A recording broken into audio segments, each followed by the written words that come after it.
sa bilin, umakyat sa puting hagdan. Mayroong dalawang opisyal na nakaduty, damit tulad ng militar noong unang panahon. Asul na sando at puting pantalon, inimbitahan ako.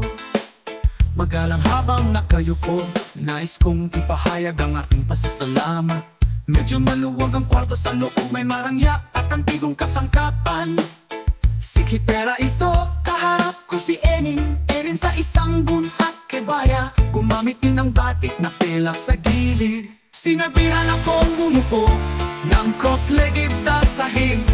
Habang kaharap si Enin, binuksan ni Enin ang isang makapal na libro para may babasahin siya. Balak kong makinig ang sasabihin ni Enin ayon sa nasa libro. Sa harap ko sa itaas ng ulo ko, Bismillah, salamat sa Diyos, salamat sa Diyos. Ang aming sinusubaybayan sa lahat ng oras na ito ay isang dalisay, malinis, tapat at tapat na hangarin. Hindi kung ano ang sinasabi, kung tama ang intensyon. Pagkatapos ito ay magiging ayon sa kanyang mga salita. Ngunit magandang salita, hindi kinakailangan na aayon sa kanyang mga intensyon. Kaya kailangan ng kaalaman upang tayo ay mamuhay bilang kanyang mga lingkod. Ibig sabihin, matuto kang maging matatag hanggang sa maging matatag ka.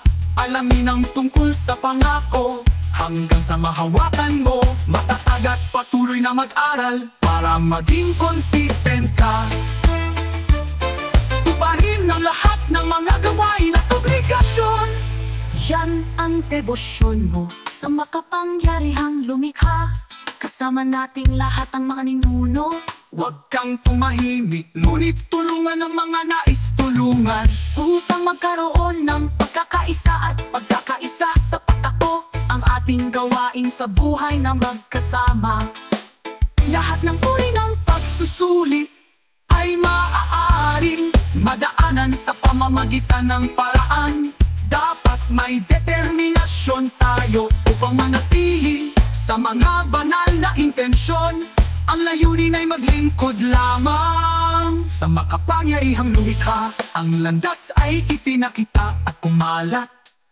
Mapalad ang mga Avalon na nakarating hanggang dito, na may kapital ng pakikinig at pagbibigay pansin.